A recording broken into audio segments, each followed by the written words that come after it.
After 10 days of bliss in Seychelles, it's finally time to head back home, which is creating a lot of mixed emotions.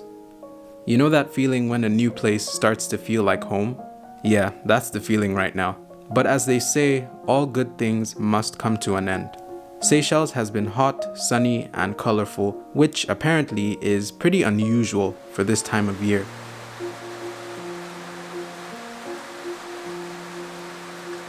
I wasn't too bothered that my last day in Seychelles wasn't the most exciting. It encouraged me to relax and take stock of everything I had experienced. So the day was spent quietly indoors until it was time to leave for the airport.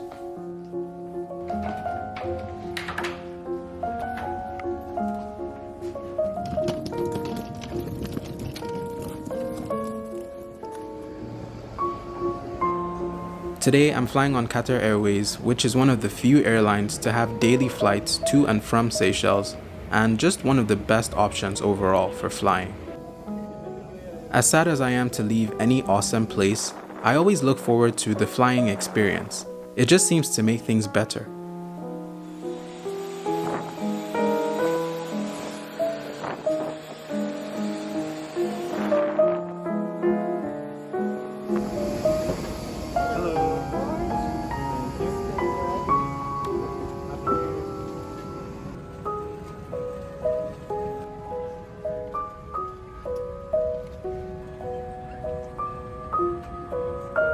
With the flight departing at midnight, I was completely exhausted and slept through the flight. And after a comfortable 4-hour flight, we touched down in Doha, and the excitement finally started to build because it was almost time for me to experience Qatar Airways Business Class. So here's the deal. I was originally booked to fly in economy, but I made some changes, and you may be wondering how. So, full disclosure, here's how I was able to upgrade to business class. Every once in a while, airlines will send you upgrade offers for your flight either by email or when you go to the manage your booking section on their website. In my case, today I'm flying from Seychelles to Nigeria on Qatar Airways, which means I'll be taking 2 separate flights since I have to stop over in Doha. As a hardcore AV geek and someone whose dream it has been to experience Qatar Airways business, I thought it would be awesome to upgrade at least one of those flights if I got the chance. Preferably the Doha to Lagos flight because it's longer. So I kept checking my booking every day to see if Qatar Airways had sent me any upgrade offers and what the prices were like. And luckily, from a starting price of $450, the upgrade offers decreased to a tempting $280 to upgrade from economy to business class. All this is to say that you too can fly business class even if you're not originally booked to do so. You just have to be on the lookout for upgrade offers that periodically pop up, and you might be lucky enough to grab an upgrade, especially if your flight isn't fully booked. Also, quick tip, if you can help it, try to book to travel on holidays like Christmas Day and New Year's Day. Not as many people travel on these days, and there's much more room to upgrade your seat or to get a whole row to yourself in economy. A few videos ago, I shared my 9-hour layover experience in this airport, where I pretty much explored almost everything. The one thing I didn't get to see was the exclusive Mourjan Lounge. So I thought maybe as a business class passenger today, I can finally get in. It's an upgraded ticket? Yeah, it is. Yeah. You can get in. So upgraded ticket don't have access, it's only for the in-flight service on air. Right, okay. Alright. Well, that was a fail. Apparently, because my ticket is an upgrade, it does not qualify for lounge access. Only those who originally booked to be on business and first class can get into the lounge. So I guess I'm not VIP enough. So this is my walk of shame back to the peasant seats in the airport. I'm just kidding.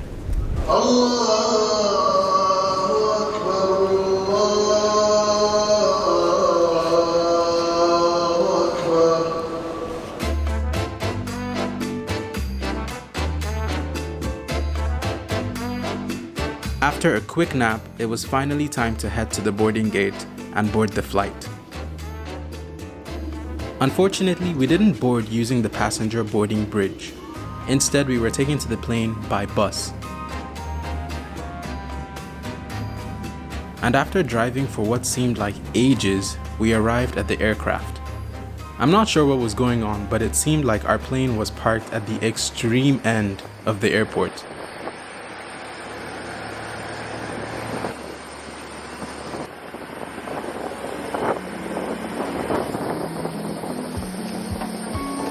Hi, how are you? Sir, flight here is going to be distant. Thank you. I can assist you soon. Thank you very much.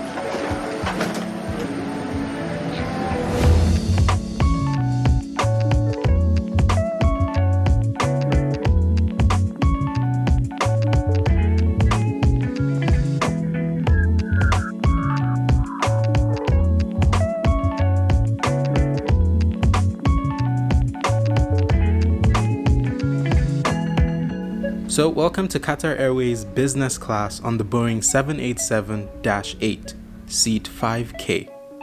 The cabin is set up in a 1-2-1 configuration and holds 20 seats. First impressions, the cabin was simple and stylish. The seat was quite wide and had a fairly modern look about it. It also came with a blanket, pillow, amenity kit, a bottle of water, and a reading light. Wine and food menus were provided as well. The seat comes with a large in-flight entertainment screen and a spacious tray table with an interesting fold design. This is me struggling to open it for like 5 minutes.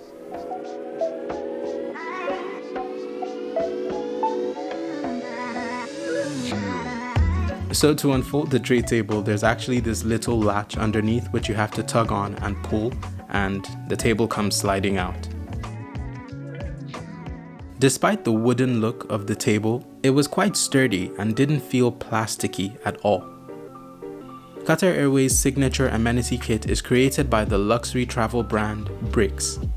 I particularly like the classy emerald green pouch that contained the amenities.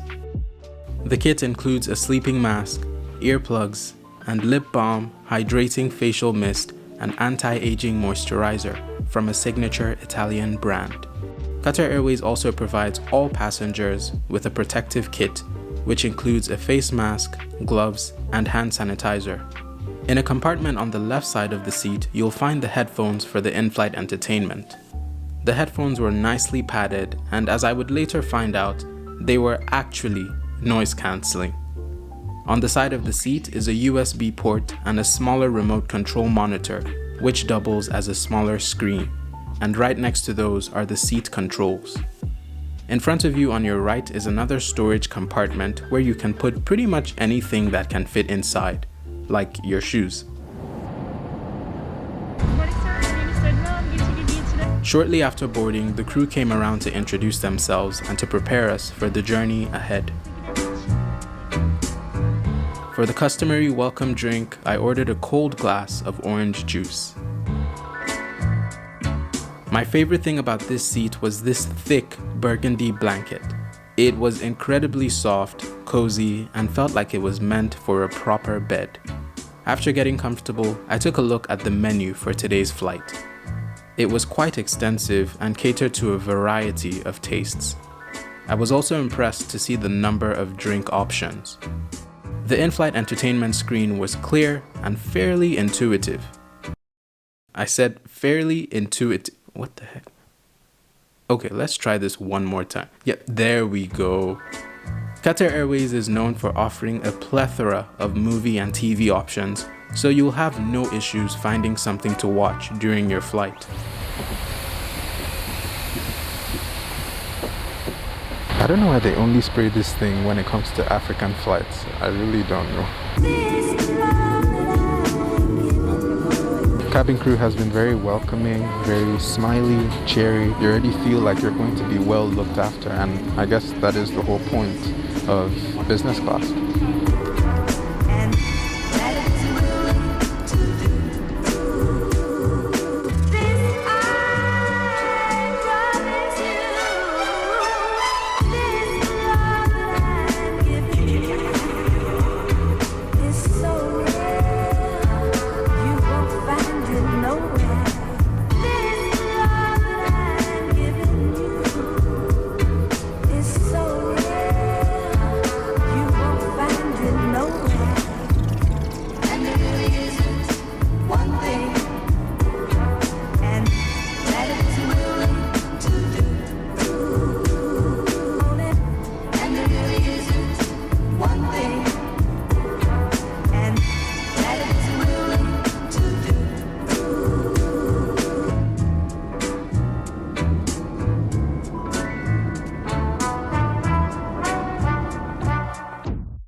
One of the nice perks of Qatar Airways is the dine-on-demand service, which allows you to eat and drink whenever you like. I wasn't too hungry early on, so I opted to eat a bit later. But for the time being, I ordered a glass of Baileys with some ice as a little treat.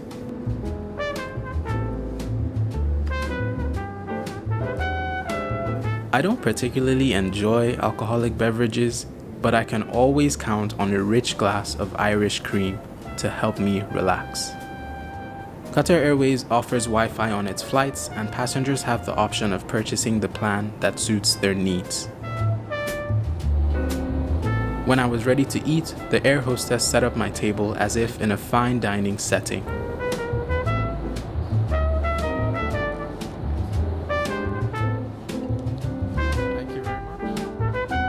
To start, I'm having the soup of the day, which is seafood chowder. To go with that is a signature blend of 3 different breads. And here's the dessert I ordered, a beautifully crafted chocolate cake.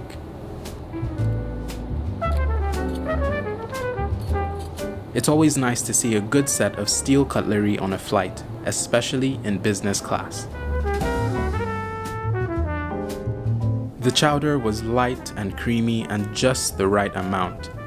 The breads were fluffy, tasty, and just the right accompaniment for the chowder. I wanted to have my dessert after the main meal like a normal person, but it just kept staring at me, so I had to eat it right away. I mean, look at that. This turned out to be the best dessert I have ever had on any flight.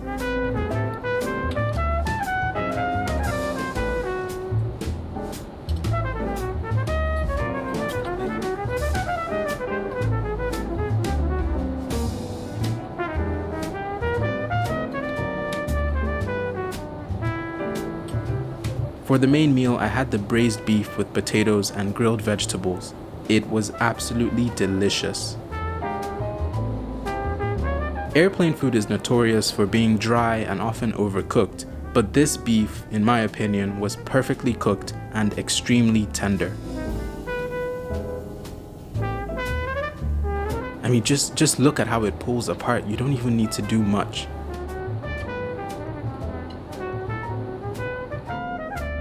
A truly satisfactory dining experience at 40,000 feet.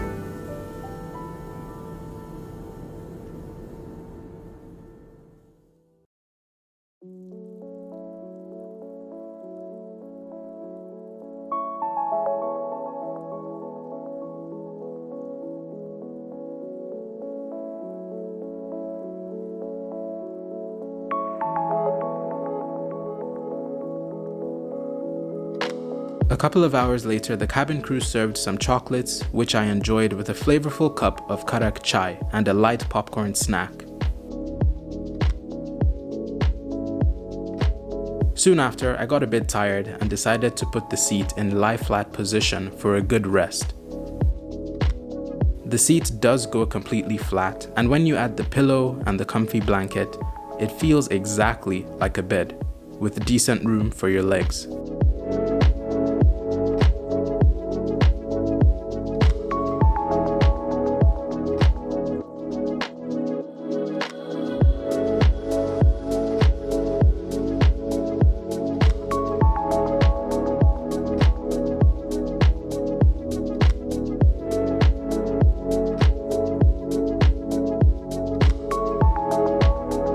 In case you're wondering, this is what the business class bathrooms are like on the 787-8. For the most part, it's almost identical to what you'll find in economy, but the main feature is a window with a view of the engine.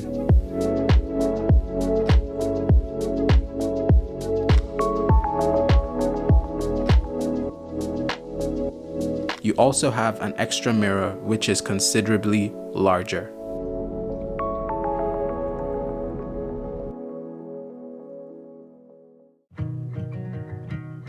As we commenced our descent into Lagos, I couldn't help but be happy with this decision to pursue the upgrade offer. It was totally worth the extra $280. So, how would I sum up this experience? Well, the Qatar Airways Business Class cabin on the Boeing 787-8 isn't as exciting and revolutionary as Q Suite, but it is still a quality product. The cabin crew were lovely, but didn't necessarily go above and beyond to provide an extraordinary service. So I would say that the two major highlights for me were the dining experience and the comfort of the seat.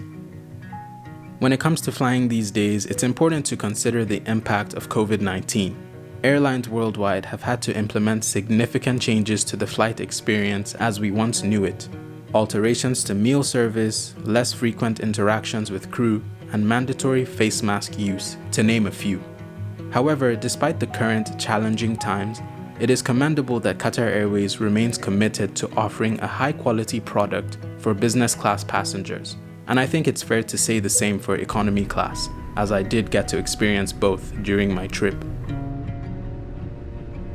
It's also nice to see Qatar Airways using an aircraft like the Dreamliner for flights to Nigeria, as it is no secret to African passengers that many airlines tend to use old or smaller aircraft for flights to African countries.